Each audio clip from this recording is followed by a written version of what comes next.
সুপ্রিয় দর্শক, এই মুহূর্তের সবথেকে বড় খবর। দর্শক, আপনারা সকলেই জানেন ইতিমধ্যেই ষষ্ঠ দফার নির্বাচন সম্পূর্ণ হয়েছে।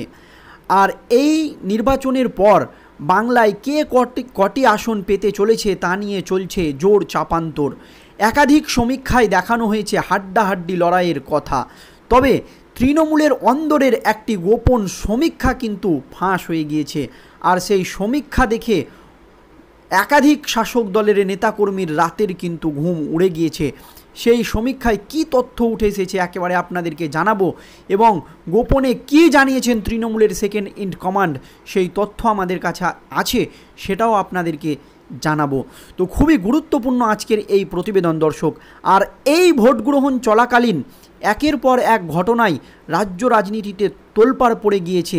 বিশেষ করে মুখ্যমন্ত্রী মমতা বন্দ্যোপাধ্যায়ের ভারত সেবাশ্রম সংঘ, রামকৃষ্ণ মিশন এবং ইসকনের বিরুদ্ধে আক্রমণজনক মন্তব্য সারা দেশে তোলপাড় ফেলে দিয়েছে, এবং এর প্রভাব কিন্তু ষষ্ঠ দফার ভোটে দারুণভাবে পড়েছে। বিভিন্ন ধরনের প্রশ্ন উঠে গিয়েছে। আপনারা সকলেই জানেন এবারের লোকসভা নির্বাচনে প্রথম দফার ভোট উত্তরবঙ্গ দিয়ে শুরু করেছিল। পঞ্চম দফায় এসে দক্ষিণবঙ্গে ঢুকে গিয়েছে ভোট গ্রহণ পর্ব। ইতিমধ্যেই তৃণমূলের মমতা বন্দ্যোপাধ্যায়, অভিষেক বন্দ্যোপাধ্যায় থেকে শুরু করে প্রথম সারির সমস্ত নেতারা বাংলা প্রায় চষে ফেলেছে। কিন্তু একের পর এক তৃণমূলের বিরুদ্ধে দুর্নীতি, অত্যাচার, সন্দেশখালিতে নারী নির্যাতনের অভিযোগ উঠায় একের পর এক লোকসভা নির্বাচনে যথেষ্ট ব্যাক ফুটে চলে গিয়েছে ঘাসফুল শিবির। কিন্তু ভোটের ফলাফল কি হবে তা স্পষ্ট নয়। তবে বিজেপি কি পারবে তৃণমূলের বিরুদ্ধে ওঠা যাবতীয় অভিযোগের ফায়দা তুলতে? আর এই আবহে একটি গুরুত্বপূর্ণ তথ্য ফাঁস হয়ে গিয়েছে অভিষেক ব্যানার্জির, এবং তিনি কি জানিয়েছেন জানাবো। আর আপনারা সকলেই জানেন যে আসন্ন এই লোকসভা নির্বাচনে বাংলায় একক বৃহত্তম দল হতে চলেছে বিজেপি। এই দাবি করেছিলেন কিন্তু ভোট কৌশলী প্রশান্ত কিশোর, এবং এই ভোটে বা এই ভোটের যে সমীক্ষায় প্রশান্ত কিশোরের গুরুত্ব কিন্তু অনেক বেশি। কারণ গত কয়েক বছরে ভোট কৌশলী প্রশান্ত কিশোর যা জানিয়েছেন তাই কিন্তু হয়েছে। আর তিনিই কিন্তু বলেছেন যে বাংলায় একক বৃহত্তম দল হতে চলেছে বিজেপি।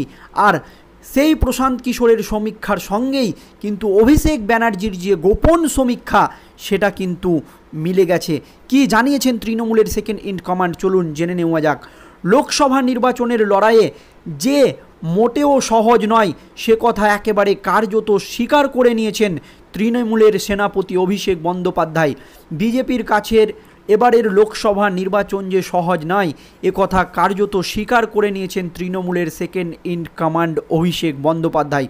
যদিও তার কথায় 24-এর লোকসভা নির্বাচনে তৃণমূলের প্রাপ্ত আসন সংখ্যা বাড়বে, তবে গত বছরে 22টি আসন জিতেছিল শাসক শিবির।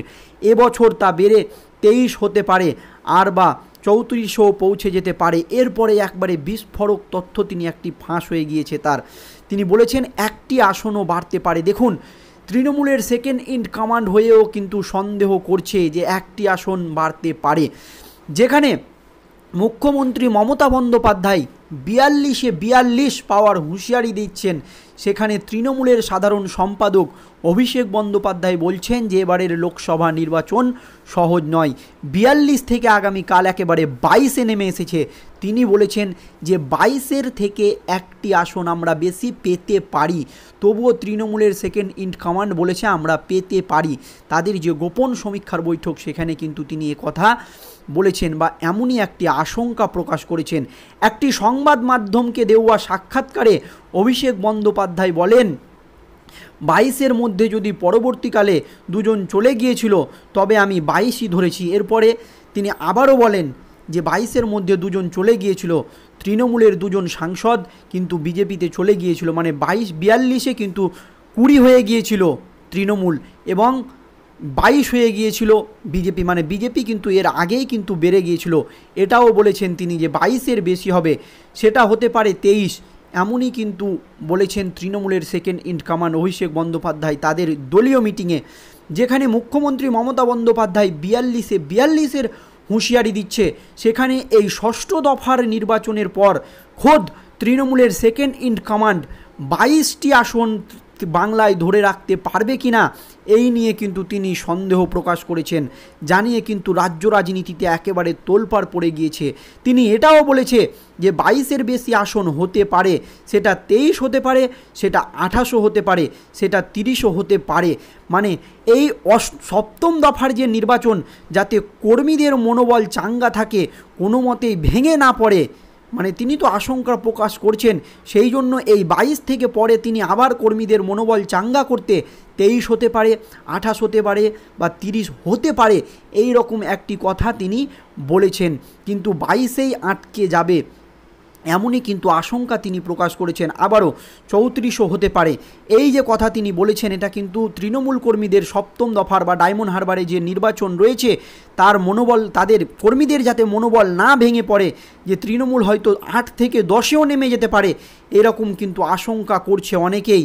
অনেক রাজনৈতিকবিদদের এমনও কিন্তু আশঙ্কা বা বিভিন্ন সমীক্ষাতেও কিন্তু এও উঠে এসেছে যে তৃণমূল এবার বাংলায় কিন্তু 5 থেকে 8টি আসন পেতে পারে, তৃণমূলের হাতছাড়া হতে পারে অনেক গুরুত্বপূর্ণ কেন্দ্র। তেমনি আরও 2019-এ দলের স্লোগান ছিল 42-এ 42। আপনারা সকলেই জানেন 2019 সালে বাংলার মুখ্যমন্ত্রী মমতা বন্দ্যোপাধ্যায় স্লোগান দিয়েছিলেন যে 42-এ 42 পাবে তৃণমূল, কিন্তু ফল প্রকাশের পর জোর ধাক্কা খেয়েছিল তৃণমূল, তাই এবার আর সেই স্লোগান তোলা হচ্ছে না। যদিও কর্মীদের মনোবল চাঙ্গা করতে মুখ্যমন্ত্রী মমতা বন্দ্যোপাধ্যায় বিভিন্ন জায়গা থেকে 42-এ 42 হওয়া নিয়ে চেঁচাচ্ছে বা গলা ফাটাচ্ছে, তারপরেও তৃণমূলের সেকেন্ড ইন কমান্ড 22টি আসন বাংলায় পাবে কিনা তা নিয়ে কিন্তু তাদের গোপন বৈঠকে সন্দেহ প্রকাশ করেছেন। তবে 2024-এ 42-এ 42 হওয়াটা রীতিমতো টাফ, তা বিলক্ষণ জানতে পেরেছেন অভিষেক বন্দ্যোপাধ্যায়।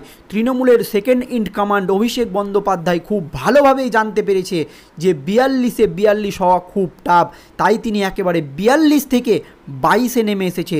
তবে ডায়মন্ড হারবারের মার্জিনটা আরও বাড়িয়ে 4 লাখ করার ডাক দিয়েছেন তৃণমূলের সেনাপতি অভিষেক বন্দ্যোপাধ্যায়। তবে আপনারা সকলেই জানেন যে আসন্ন যে লোকসভা নির্বাচন, যে সপ্তম দফার নির্বাচন, এবার কিন্তু তৃণমূলের সেকেন্ড ইন কমান্ড অভিষেক বন্দ্যোপাধ্যায়ের এলাকায় ভোট রয়েছে।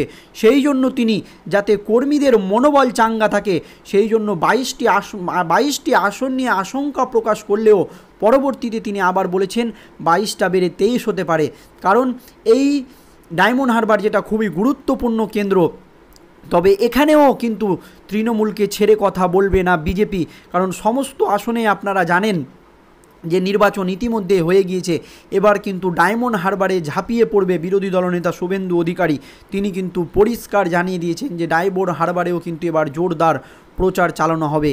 আর এই সমীক্ষার পরই কিন্তু রাতের ঘুম উড়েছে রাজ্যের মুখ্যমন্ত্রী মমতা বন্দ্যোপাধ্যায়ের। ধন্যবাদ।